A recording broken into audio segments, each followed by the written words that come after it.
Merci. Ezalaka pona biso esengo kozala liboso ya bitano na bino pona to partager pona to pesa bino masano to ba news nyonso za koleka na République démocratique du Congo. Merci parce que vous avez belé pona ko liker pe ko commenter surtout ko partager ba émission o eza koleka awa na Télé News na émission Masolo ya Kati. Lelo tozali le 28 juin 2023 malembe tozo pousse na vers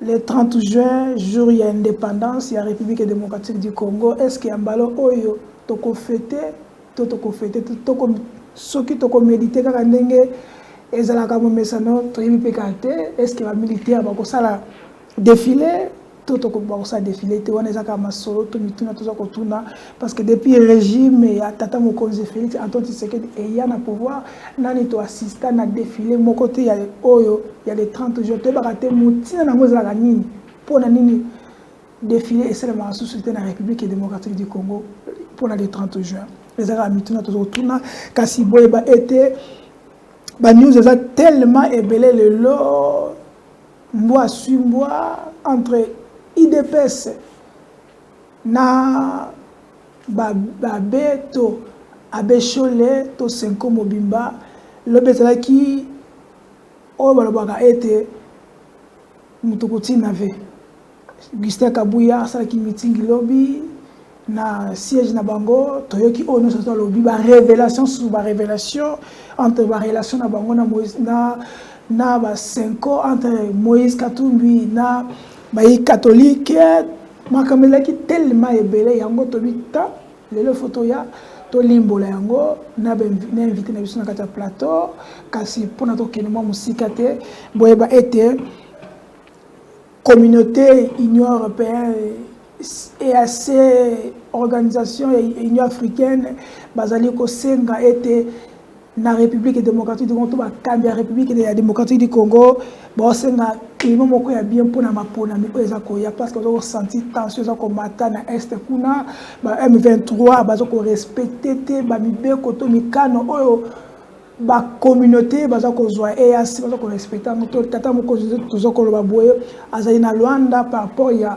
masano wana kotala ko régler to ko meka kotala est-ce que ba makambo ba ki pona M23 te batosi yango est-ce que biso faut se retirer na EAC mais na maxano wana balobi ete République démocratique du Congo il faut ka dialoguer na Rwanda to dialoguer na Rwanda pona nini est-ce que to na conflit na Rwanda to na conflit na M23 wana ezaka masolo to ko beta na journée ya le lobo ba ete na kwa mutu cette personne disparue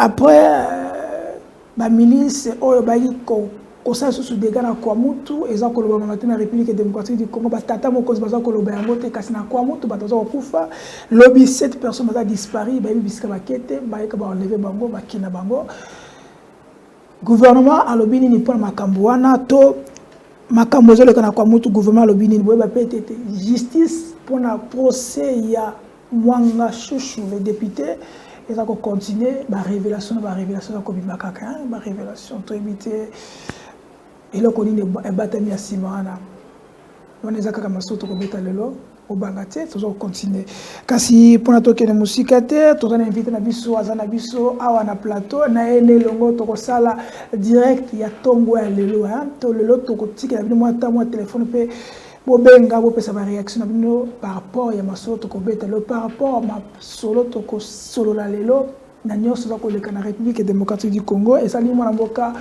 Alex Fumu biso to beka Alex Fumu azali acteur politique analyse indépendant azali intellectuel azali chercheur na université azali moko ya ba cadre na médias en place dans la République démocratique du Congo.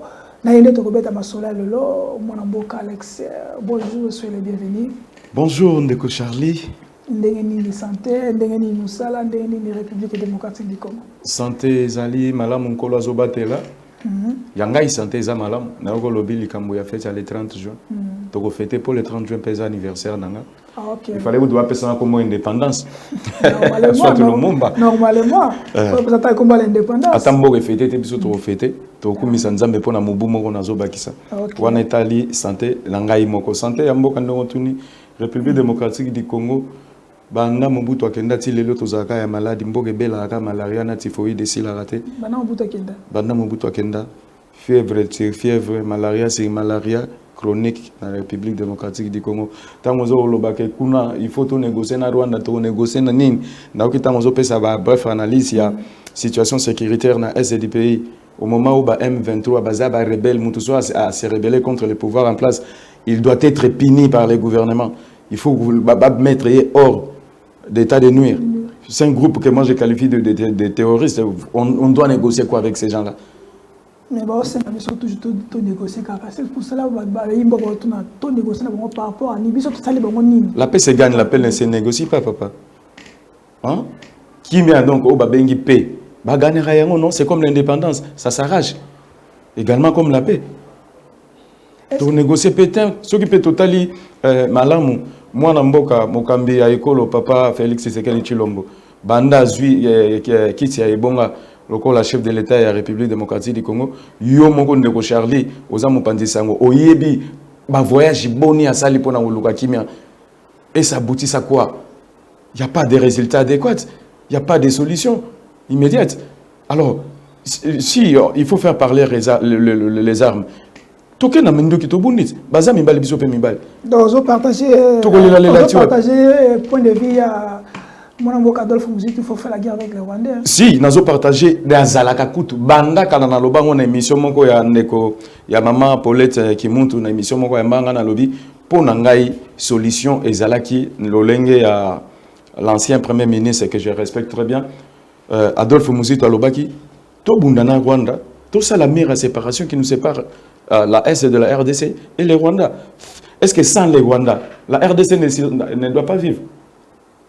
RDC peut vivre même sans Rwanda. Ah bon? Mais comment, papa? Toi, tu crois vraiment que c'est ça qui est en Rwanda? D'abord, les Rwandais, population en Rwanda, oui, besoin de combien? Et ça, c'est une population qui pense que les gens sont dirigés. Alors, Kinshasa, Mobimba, Oyo, les lots qui 15 millions. Tout l'équipe Rwanda sur tous les plans. Si vous avez les rapports, il y a africain. Rwanda occupe quelques positions. La RDC occupe la 45e position. Même la densité de la population. Tout l'équipe a une superficie, tout l'équipe a une densité, tout l'équipe a une macambunion. Alors, c'est pas, nous le savons, on est scientifique, tout le monde le sait, que ce sont les multinationales qui nous font la guerre, ce n'est pas les Rwandais. Kagame à lui seul ne peut pas tenir pendant une semaine.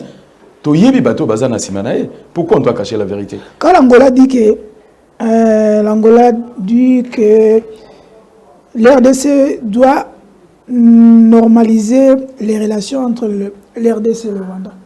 Si, en normalisant les relations, on veut dire quoi? Il y a certaines relations qui peuvent être belliquées ou pacifiques. Il y a des relations belliquées. Entre nous, la RDC et les Rwandais, les relations qu'on entretient là sont des relations belliquées qui ne profitent qu'au Rwanda et non à la RDC. Les Rwandais, Pessi Manduki et pas M23. M23, tant bazo occupé le village, bazo occupé le territoire à RDC. Kakapona kozwa ba richesse na biso frauduleusement. On a profité à Rwanda parce que la multinationale on attend bazo au na Kigali, bazo futa ba taxe, n'est-ce pas? Ba futa ba taxe na Rwanda, Rwanda zo bénéficier na ba taxe wana, azo bénéficier na ba minerai, la RDC qui perd. Alors tu négocier tu web. Tout bunda papa.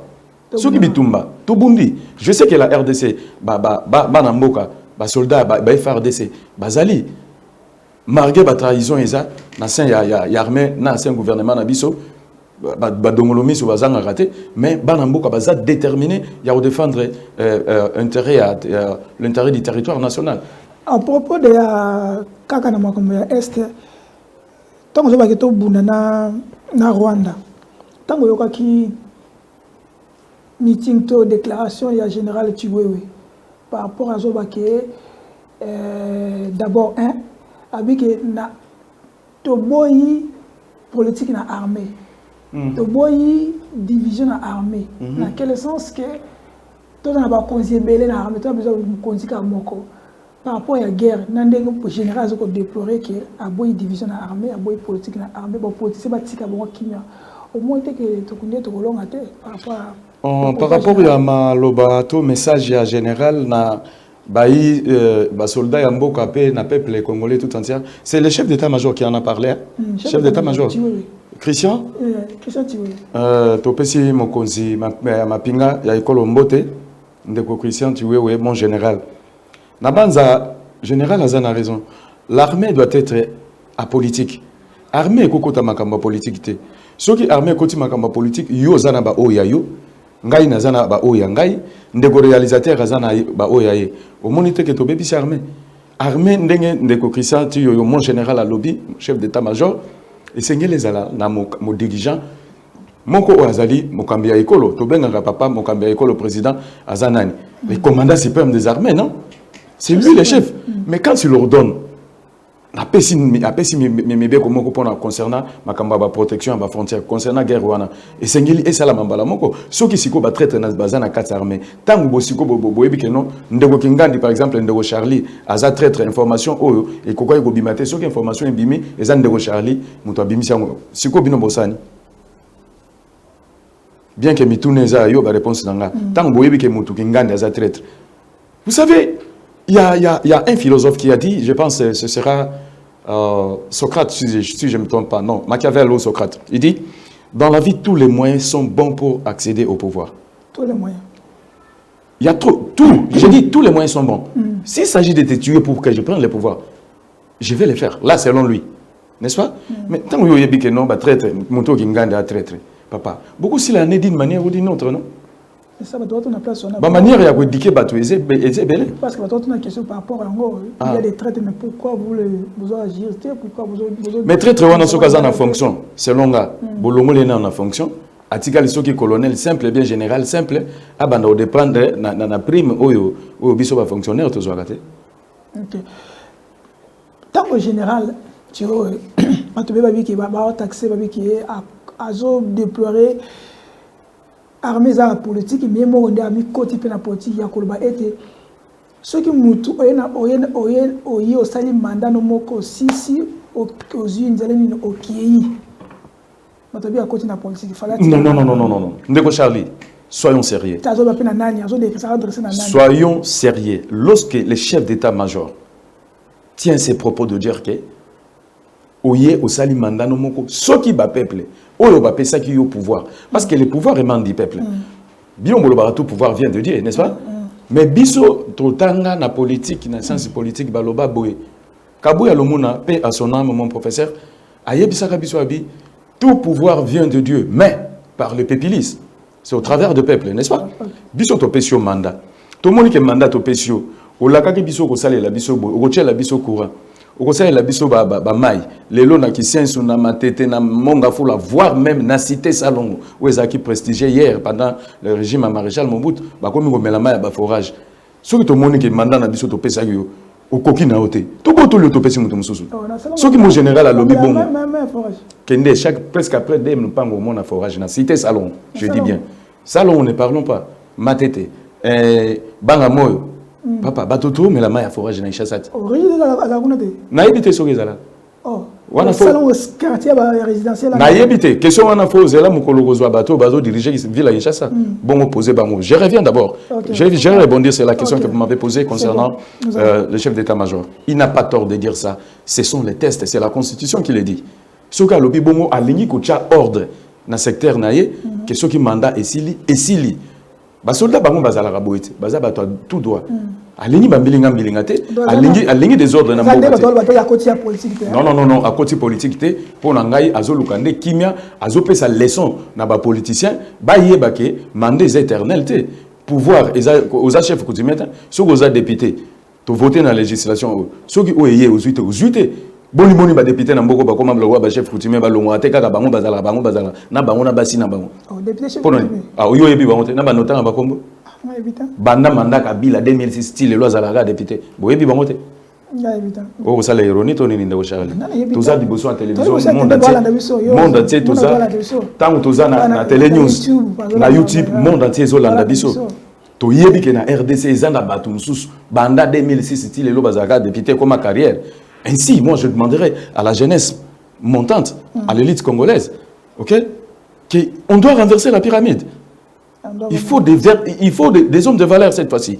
On ne va pas prendre n'importe qui parce qu'il a l'argent, parce qu'il a eu 21 000 à 5, 21 000 pendant 5 ans.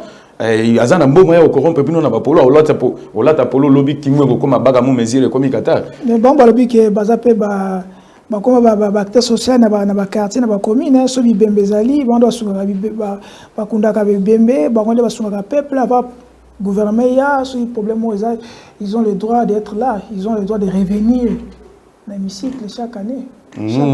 Bakundaka bibembe tango mutu ba valeur a mutu ezaka tango azambo moyibe akomi tango akomi bembe ande ko Charlie valeur a mutu azali tango azana bomoyi yoko zelate mutu akufa po ya kokunda ebembe non salisa mutu wana tango azana bomoyi bocha mibeko na palais du peuple oyo ko sala ke no prise en charge médicale ezala ke mutu abelina no malaria ba bando traitement ya ofele ki nini ezala ofele ko zelate batu bakufi po na malaria bien po na maladie de main sale qui est la typhoïde yo ya ko bimisa ka $1000 na yo opesa mbongo akorbia osomela batu lotoko ke bokunde bembe yo wana ndo mbengi mutu malamu. Merci. Ezalaki tobingo moi biscuit et émission wa tokota vunakata muzindo ya masolo. Tokosenga ndeko Derek apesa so élément moko oza ko sala rage, oza sala tolé na monde politique, na réseaux sociaux, na internet de partout. Tokota la ngo apeta tozongela ndeko tokota soko na masolo ngo. Allons-y ndeko Derek.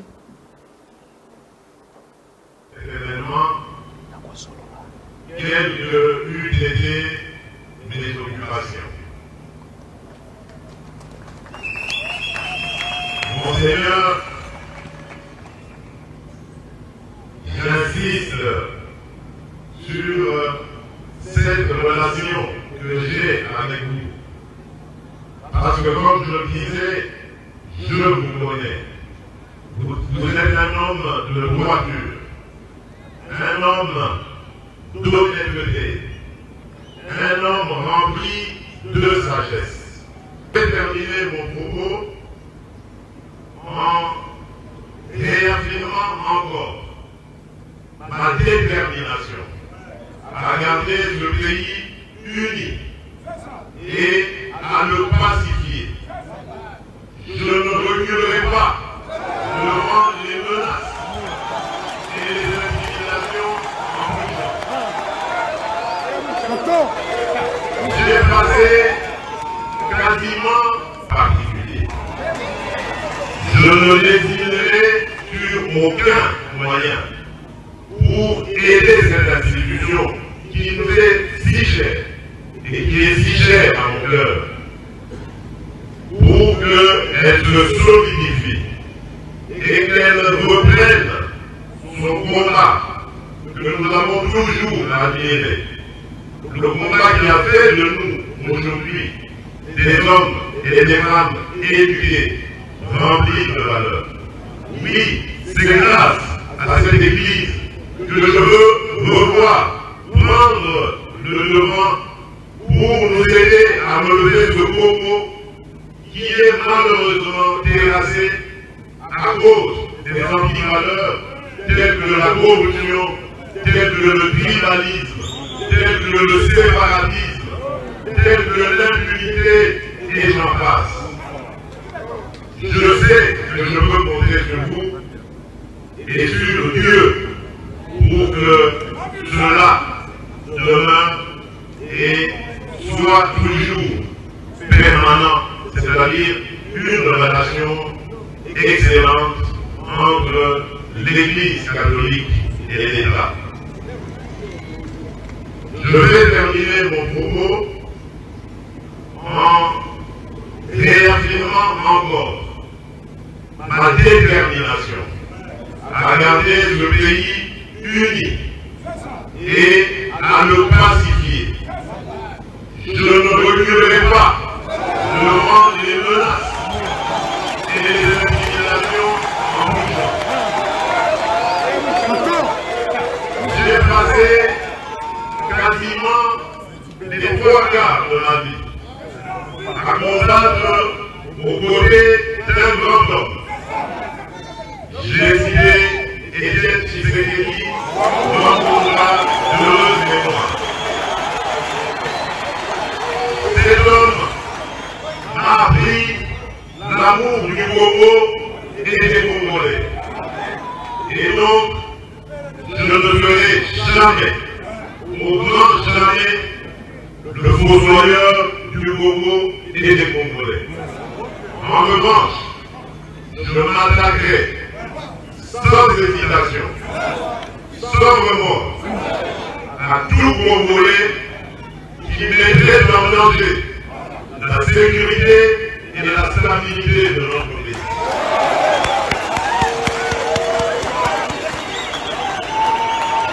Peu importe ce qu'on en dira, violation des droits de l'homme, privation de liberté, je n'en démordrai pas. Parce que démocrate je suis, démocrate je resterai. Je n'ai aucune leçon à recevoir de qui que ce soit dans ce domaine. J'ai la charge de protéger et de garantir le bien-être de tous les Congolais, de quelque bord politique qu'ils soient, religieux ou autres idéologiques, et donc je ne hésiterai sur aucun moyen pour remplir ma mission du mieux que ce soit. C'est l'histoire et Dieu qui le jugeront. Monseigneur Emmanuel Bernard, encore une fois, je voudrais vous remercier. C'est bel et bien discours à Tata Mokonzi, le président de la République démocratique du Congo, Félix Antoine Tshisekedi Tshilombo. On l'appelle ici à Kinshasa l'homme béton. Donc il a bétonné, il a tout dit. C'est à vous de juger. Mais nous avons notre invité ici. Nous allons essayer un peu de parler avec lui, essayer d'analyser, des données qui puissent vous donner son point de vue par rapport à cela. Monsieur Alex, quand le président de la République a dit je suis démocrate, mais je n'ai pas le soin de recevoir de qui que ce soit par rapport à si quelqu'un a télémis pour n'abébissa mandat nanga déranger le territoire républicain démocratique du Congo. Il y a d'autres personnes qui disent qu'on voit en Fati l'homme, il y a dictature. Quel est votre point de vue? Ah bon? Alors, lorsque le chef de l'État s'est dit qu'il est démocrate, je ne sais pas, la démocratie en soi, c'est quoi?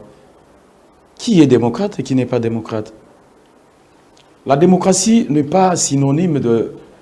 Comment dirais-je? Et que si vous êtes dans un parti politique, par exemple, je prends un exemple, l'Union du peuple pour la démocratie, que vous êtes démocrate, non. Ah bon? La démocratie, c'est un esprit, un état d'esprit. Ah, okay. N'est-ce pas? Ouais. Ça veut dire la démocratie est bandée d'abord, en premier lieu, nanda kunayo. Yo papa tango kota nanda ku babi dragon e. Ba pesa comme vegi timbriki sai. Igwe. Ah igwae. Siko obimi libanda na quartier au commis démocrate. Je pense non. Fati a Vandi, c'est pas n'importe qui. Il a une valeur sur le plan politique. N'est-ce pas? Banda Boumouana na Vandi Pembeni ya papa. On a Benga peine à considérer comme le père de la démocratie de notre pays. Il connaît bien la démocratie. Quand tu se dis que Mouto Union soit pour à troubler mandat naïe, c'est pour assaimer désordre dans le territoire congolais. En tout cas, allô Binini. À quoi permettre Yango T. On n'a pas besoin de recevoir la leçon. Injonction à mon côté. Oui, le droit de l'homme, on n'a pas besoin de ça. Bon, c'est pas dire que non. Comme aux démocrates, Moutoya Lambi Dongo Dongo Sopelo na Mandefu, au Tiki Kaka aux démocrates, Aza Yezoutin, Aza Moutut. Donc, comme aux démocrates, Rwandais, Baye, les lobes, Bomina, Bunyagana, lobby, Baye, Beba, Kotika, Nyamaka, c'est lobby, Bake, Basali, comme aux démocrates, Obeta, Mabokota, la Kaka, Kaka, Naba discours, Kaka Yamuno, Yamuno. Il y a un abaye tout tika olela so bibi tumbeye to bundi. Na ouais tata mokonzi ndena lobby par rapport à attaque parce que message ça directement on doit dire la vérité et ça qui lancé vers les évêques l'église catholique par rapport à Nebazokotal. Question directe. Est-ce que les prêtres ou l'église doit être apolitique ou anti-politique? Mais comment est-ce que vous dites que l'église doit être apolitique? Quand vous dites ça, vous entendez dire quoi? Vous sous-entendez dire quoi? L'église doit être neutre. Non, non. Quand on dit l'église est au milieu du village, ça veut dire quoi? On a appris sur les bancs d'université que l'église est classée parmi les groupes de dépression, n'est-ce pas? Il y a la société civile, il y a l'église. Les hommes de Dieu au jour d'aujourd'hui, là, en ces jours, ils sont des leaders d'opinion, n'est-ce pas? Que ce soit le prêtre, que ce soit le pasteur, et vous, les gens des églises de réveil, vous drainez un grand nombre. Vous êtes le leader des opinions. Lorsque ça ne va pas quelque part, le peuple est misérable, le peuple souffre. Mais il est de ces droits-là à un prêtre de se lever un bon matin de dire non, monsieur le gouverneur, ce que vous faites là n'est pas bon parce que notre peuple est en train de souffrir. Si ce peuple-là ne travaille pas, s'il te plaît Charlie, s'il te plaît Charlie, si ce peuple-là ne travaille pas, comment est-ce qu'ils vont vous payer la dîme? Bah fouta dîme d'eni. Yo oza levite, folia na badim, n'est-ce pas? C'est un peuple bazo salaté, bazam pia kabazan anzala. C'est que l'église peut moyen fonctionner normalement exacté. Ces gens-là qui disent que l'église est apolitique, en tout cas, on a évité sur la conception avant et la ranine. Pour moi, on a évité politique ou te bandana lola. Nous avons établi ça par David le Kola Barrois, à Zoa Bagédouana, à Tchabangon le Kola chef d'état-major Christian Abisso, au Yébi histoire la Bible Yom to Sambela Ramakasi. C'est un peu ça. Quand le président de la République Azolo Baké,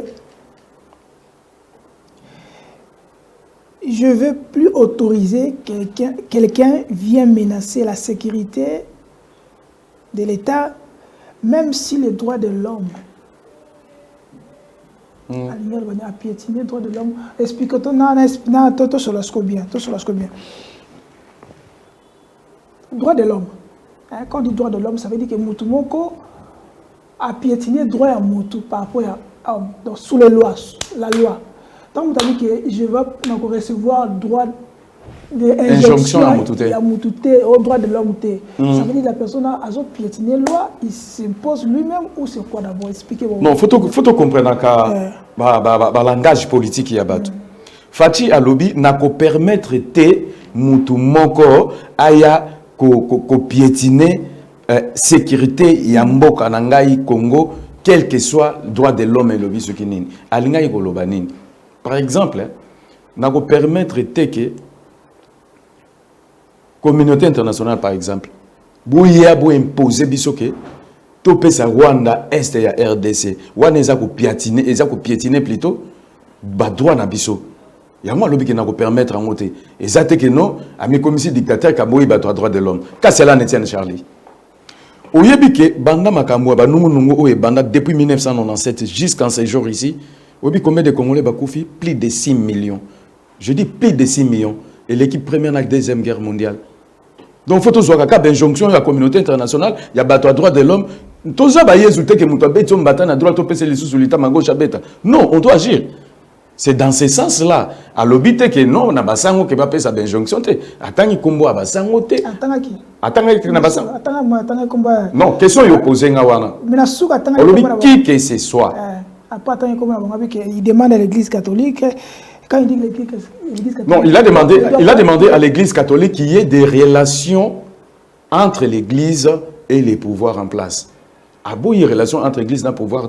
Je venais de te dire que l'église est considérée comme au milieu du village, n'est-ce pas? Mais c'est au milieu du village-là. Lorsque vous êtes dans des affaires de l'État, ce que Salimabé, l'église est au télémé, c'est normal, l'église catholique est télémé.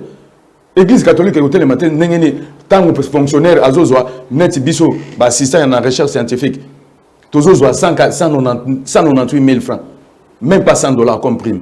L'église est l'obaté. Ah bien, l'église est trop proche, il y a opposition. Et elle sera toujours proche à l'opposition, Banda Malula, Banda Cardinal Malula, Bamonsengo Nyoso Baye, Bamonyo surtout, toujours proche à peuple. Quand vous dirigez mal, l'église est au Kenem Panzini.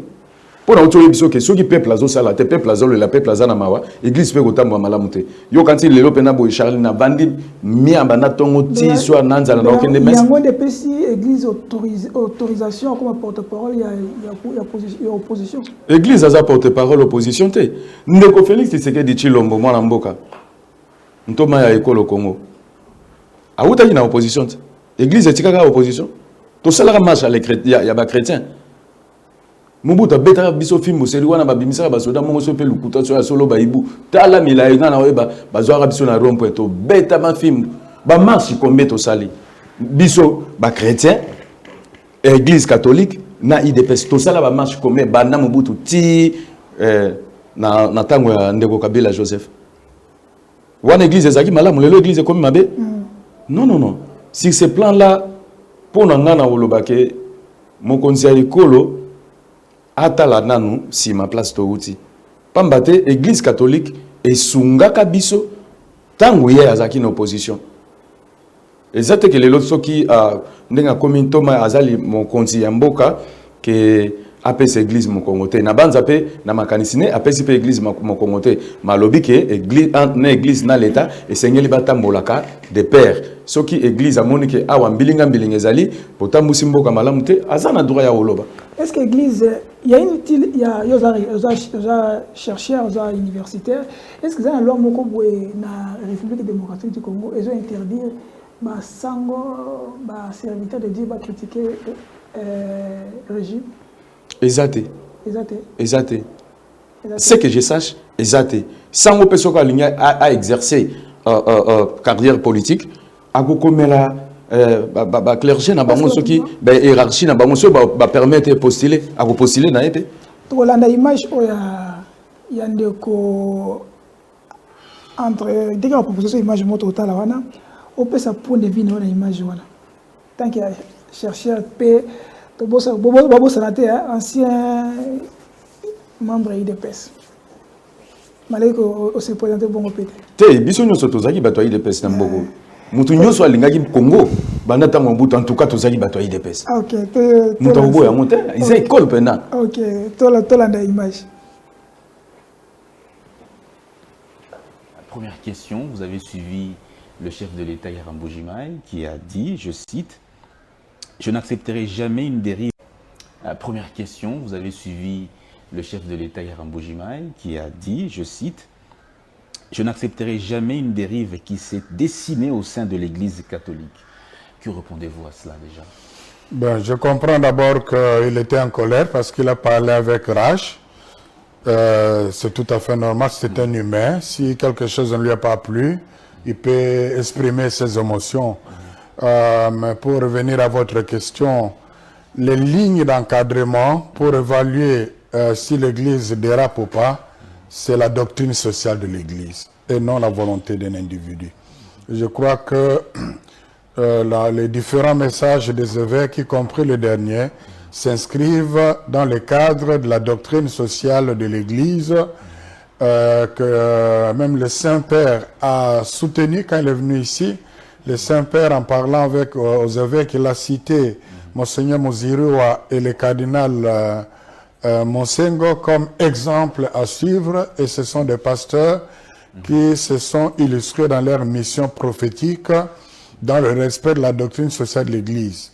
Et l'Église est dans cette dynamique-là jusqu'à aujourd'hui. Donc il n'y a pas de dérive de l'Église catholique? Du tout, pas de dérive du tout.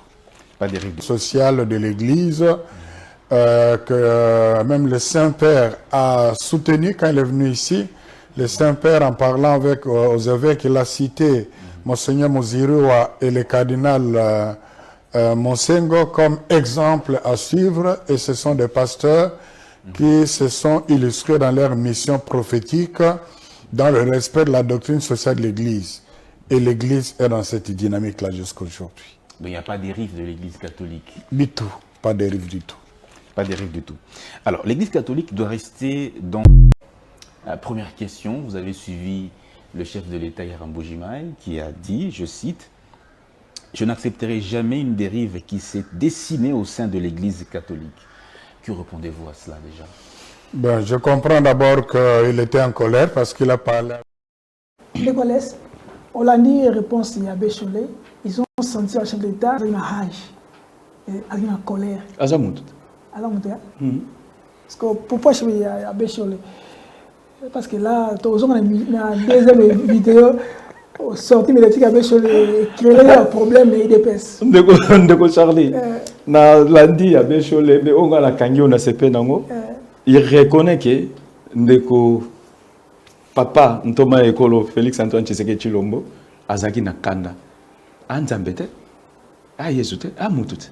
Yesu kuto silika na église beta batu pa panza biloko batu. Yo kanisi batu na babetela ya maboko. Kanda papa nini, basali nini? Kanda papa, asana. Yé mutazo na tata pérogi. Qu'est-ce que basali nini? Kasi avec basali nini? Avec basali nini? Yé mo wayebi ma avec basali et. Pour lobi en mote? Yé mo wayebi. Falaka lobango ke avec basali boy. Wana ndeto ngato juger. Ma lobi ya mote. Peut-être mo ko na kanda bongo mais c'est. Mais na biso kanza mbete azamutut. Tant que moni ke basango mutu bazo menacer pouvoir na ye. Ye pe fois telemela basango. Ba compagnie ka ye tango zala une opposition. Tango komi na pouvoir basango babaluke lié. Faut na ye basango babaluke lié. Ouais, babaluke lié kasiti. Faut sili kati. Mais ndeko Charlie. Ma bango basango. Permettre ngana lobana eloko moko na bima moi hors si j'aime que. Basango pe ba osunga peuple congolais. Basali nini? Est-ce que zoba que en 1954 ils ont la convention État indépendant du Congo. On a une indépendant, l'indépendante, bah signaka na Église catholique. Bah zoaka ba portion de terre au fêlé. Bah tonga bekol, bah tang sabana indigène, autochtone biso ngai na yo, bah tang baba na otanga au fêlé.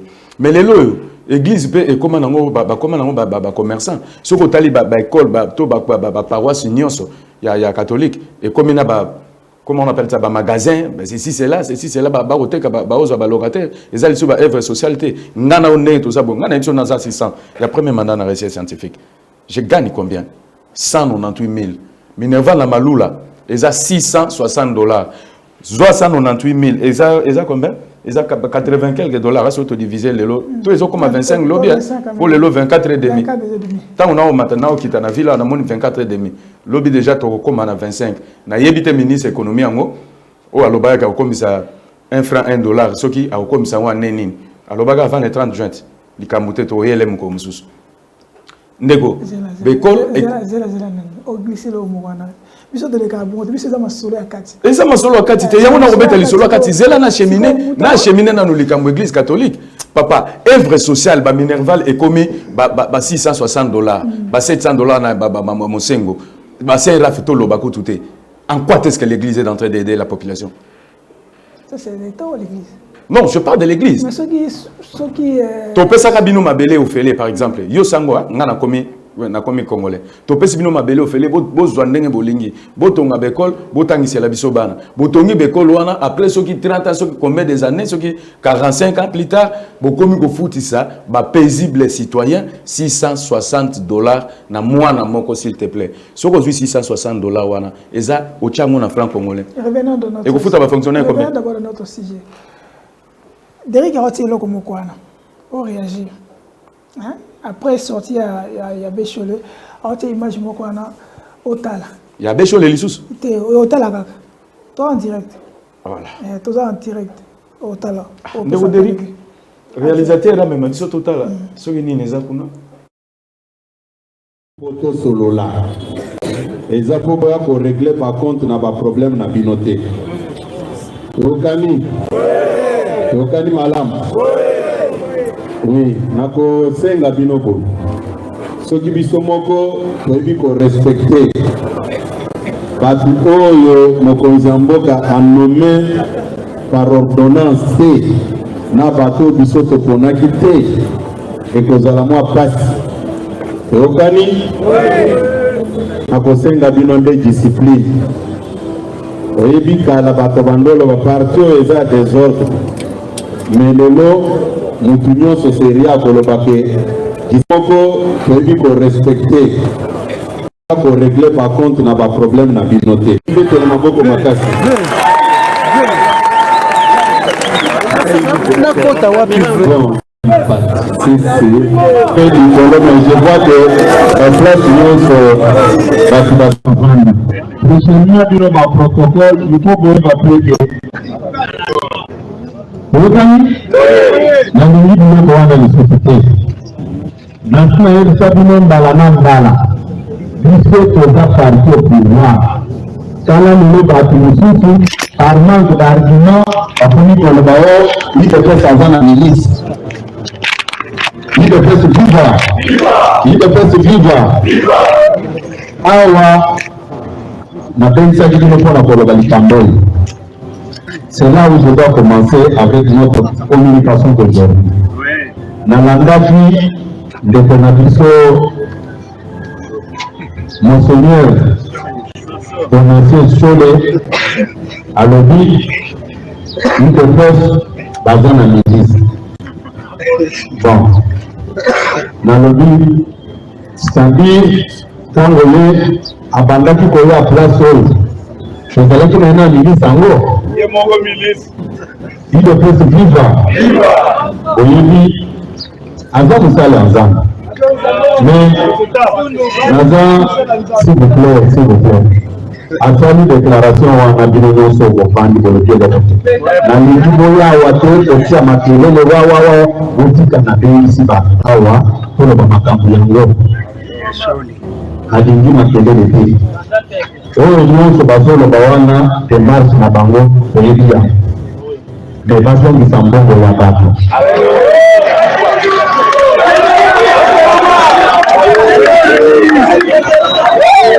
Oyebi oui, amène-moi mon téléphone.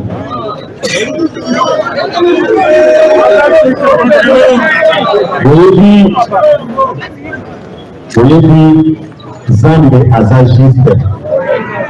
Nous soyez bien que la Bible oyo bakomi balobi le vieux malaki ne profite jamais.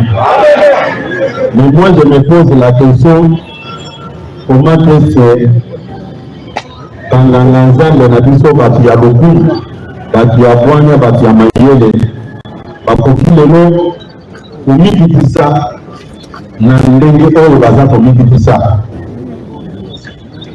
eza malamu te. Nakosenga Katumbi atika basali ya nzambe kimia puisque lelo biloko nyonso bozali koyoka wana baza kosala yango sur instruction na ye. Puisque soki botali bien moto alobi aza candidat nani babandi koyamba bacandidature meme te. Melonganga nzambe monene moto tozali kotosa obandi komisala agent propagandiste ya moto oyo alobi kaza candidat. Eza biloko ya soni, eza malamu te. Oza kolanda ngai nalobi Katumbi ayebisaki bato aza candidat, mais à ma grande surprise naza komona nganga nzambe monene aza kosala daye propagande.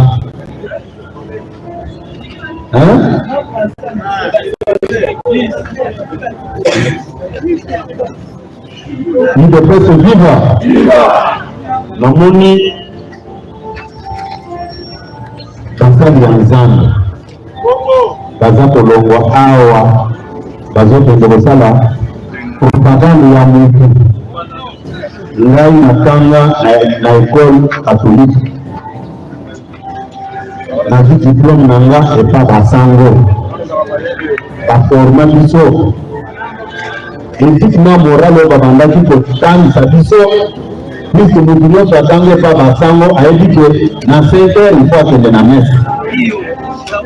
Makambo naza komona awa na Kinshasa eza kolekela ngai. UDPS viva. UDPS viva. Yango naza koloba boye ndenge bovandi awa quel que soit bamoyen bokoki kozala na yango il faut kotosa basali na nzambe ndenge naza bongo bato bakolinga mbongo c'est public. Ozali kolanda ngai yo ozwi misolo nao na banumere tika basali ya nzambe kimia. Lelo tokomi komona banganga nzambe bakomi kosala badéclaration neti bahomme politique Lelo, Monseigneur Donatien Chole, oyo alobi aza porte-parole ya Senko. Tata mokonzi ya mboka alobi boye akopermettre te mutu oyo akotia mobulu pour remettre en cause la sécurité du pays. Alobi mabe na ye wapi? Alobi mabe wapi? Mbala moko, comme baza koagir toujours sur instruction ya Katumbi, alobi aza porte-parole ya Senko. Le Senko basanganaki te, premier preso asalaki wana. Asalaki yango sur base ya rapport nini, sur base ya instruction nini azwaki na compte ya Senko. Nayoki alobi boye, Monseigneur Donatien Chole, nde olingaka UDPS te. Oyoki position ozalaki nango après Genève. Puisque après Genève, opondaki ka na yo.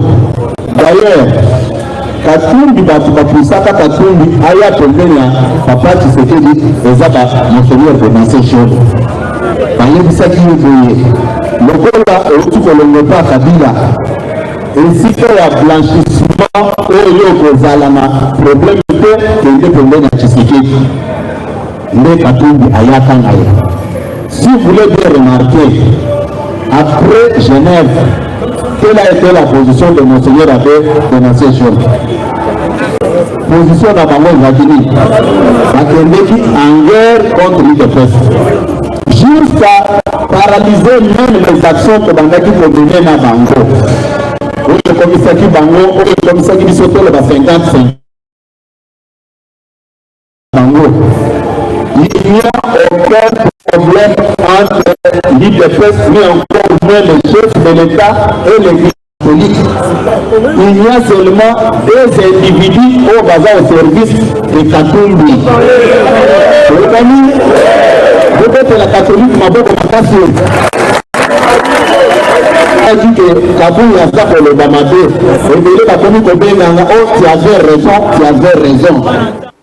Merci de Kodéric na élément au Tielibiso, Baimboka, Bisika Bozali, Topes Binombote, tout la gata masolo ya Kati, Ndeko Alex, tout ce qui est normal, Mbala Koshite. On a dit réaction à Augustin Kabouya, CG, secrétaire général du parti au pouvoir IDPS, parti Oyo Zalaki. Réaction à eux. Est-ce que, d'abord, pour répondre, on a posé cette question, est-ce qu'un individu a quoi utiliser Basango? Merci Ndeko Charlie. Je pense que j'ai des larmes aux yeux, ceux qui n'ont pas la Ndeko Kabouya, pour tenir de pareils propos. Les agents propagandistes au Azobengawana, Esaïe. Oh. Oui, c'est Kabouya comme ça, Moïse plus fort dans beaucoup. Ah bon? Makambu Oye à Lobiwana. Qu'est-ce que Moïse a à voir là-dessus? Comment Moïse n'a discours n'a au Sani, n'a meeting n'a makambo eza 5 Chole na ne tata mokonzi ekolo alobaki na Kasai sikoyo ye ayo ko sa Moïse. Pourquoi na minito muto ayebaki Moïse te tango alandi discours ne ata ayo komba Moïse awutuna Moïse ngo wazo utiliser basango alobi bien basango bakomi ba Jean propagandiste ya Moïse alongoli bango awa akena bango na Lubumbashi apesi bango mbongo po ba ya combattre le régime. Non Kabouya, non. Je pense IDPS ngana yebaki. IDPS eza ya ba valeur, eza ba biloko te papa. Moïse soka tongaki église atongi ndaku et comme cathédrale yeba inaugurango. Yé mutfalaga inaugurango azasango. Ya sali œuvre sociale apesi yango église. Et sengeli basango ba konza basango bakende ba inaugurango. Où est le mal? Où est le problème?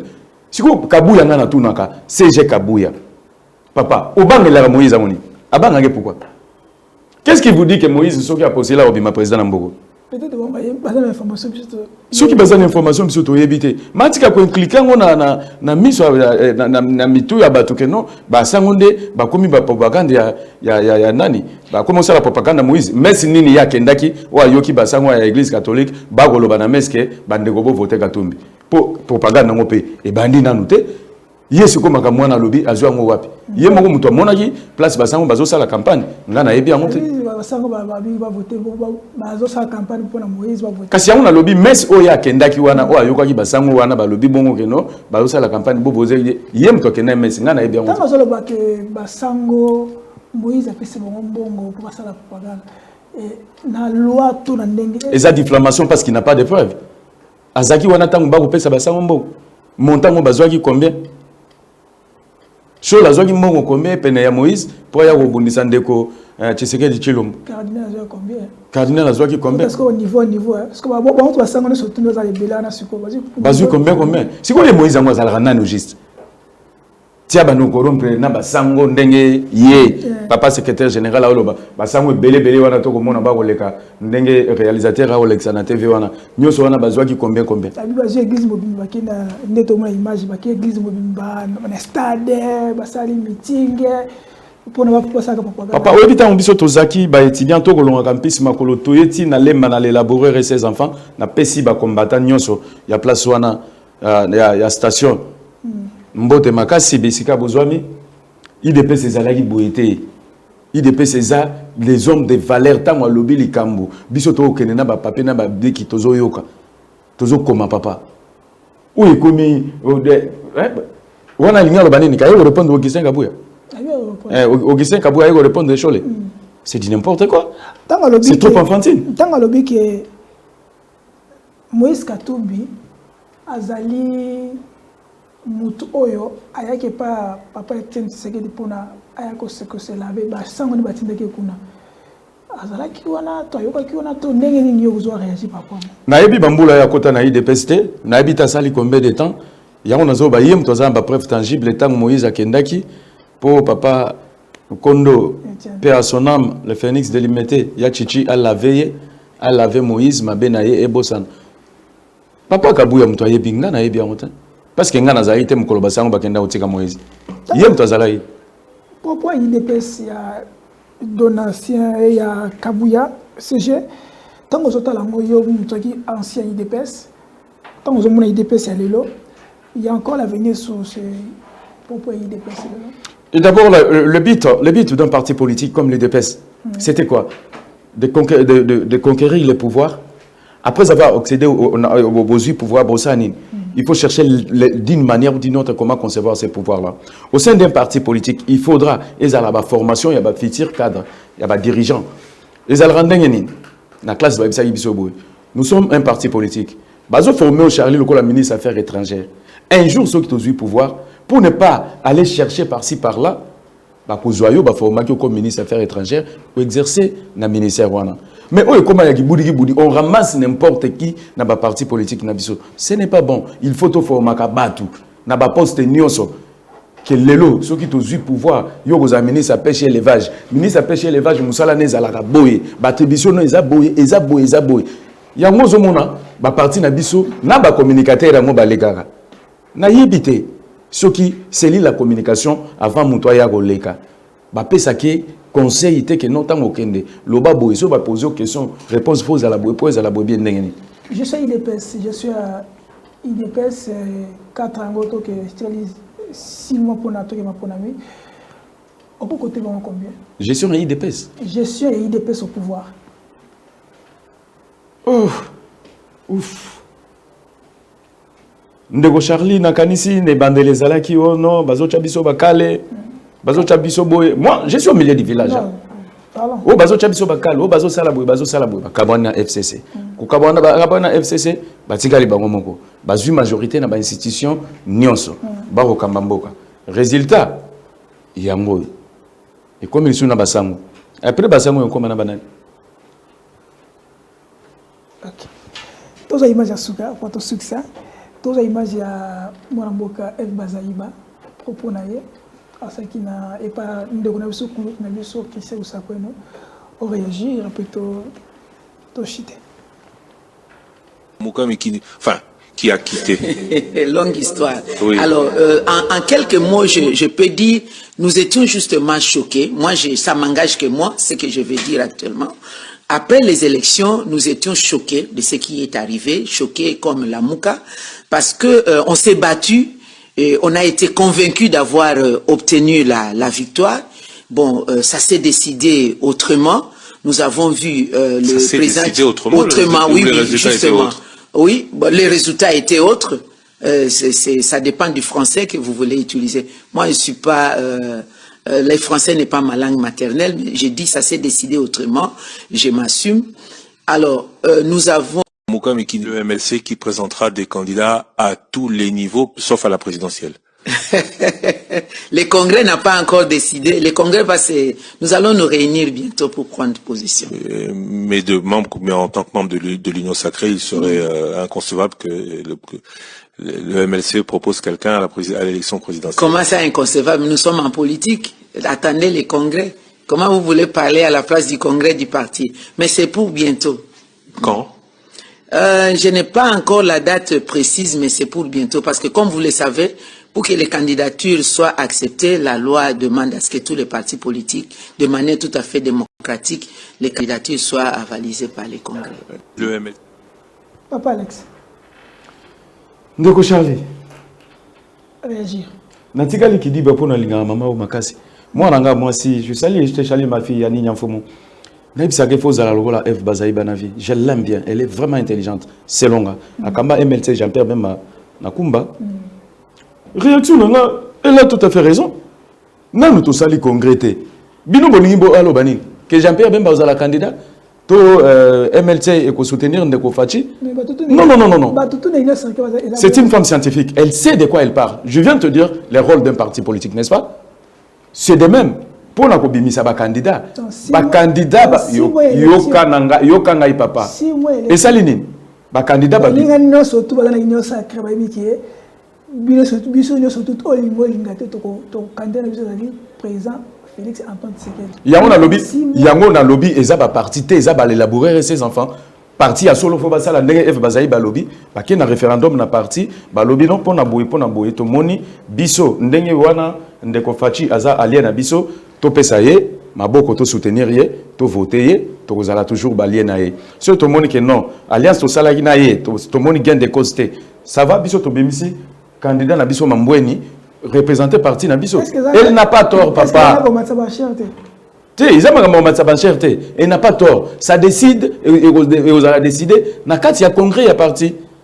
Congrès c'est la binanute. Yo lingi F Bazaï balobani. Mais bani va salir passer le congrès baati bani va dire automatiquement tout le monde est saqué. Mais baati wazolandi.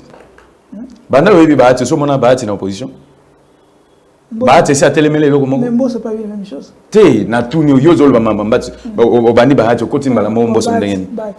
Kasi yaza kunat. Yaza la gana pouvoir. Ya loba na vie n'est jamais cause en opposition. Jamais. Il dit jamais à cause en opposition te.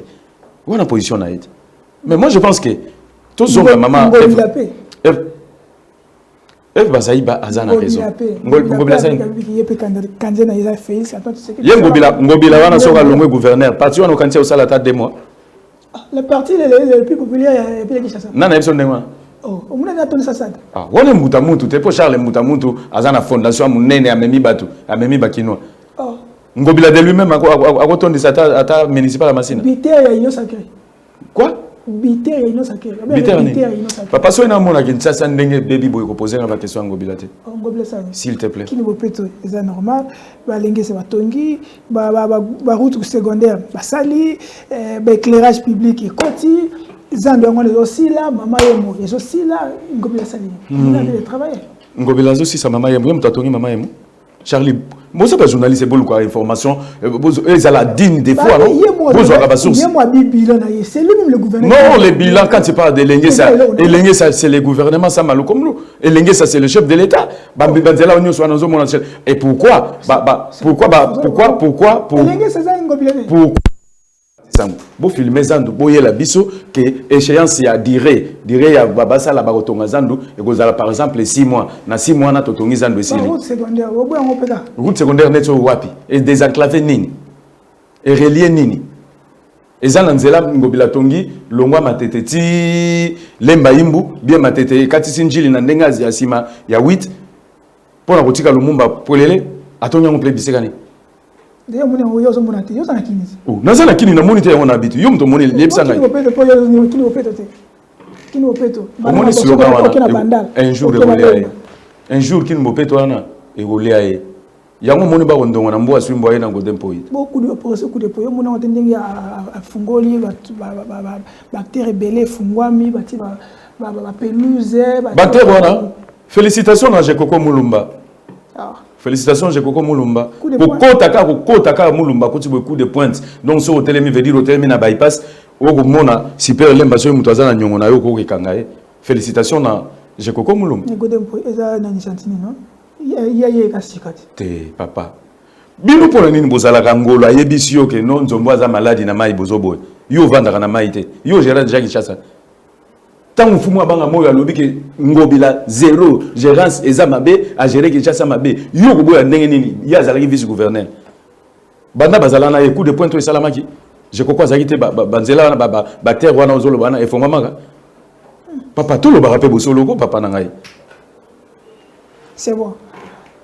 Je suis par rapport à la réaction de Mme Bazaïba à lobby à revenir sur l'élection en 2018. Je vais dire que 2018 est bon, mais c'est pas secret. Secret ni. On dit avec il croyait et il savait que Balonga qui m'a pris. Quand c'est ça la bon, yo peut se postuler au candidat pour gagner. Tantôt pour gagner na hote.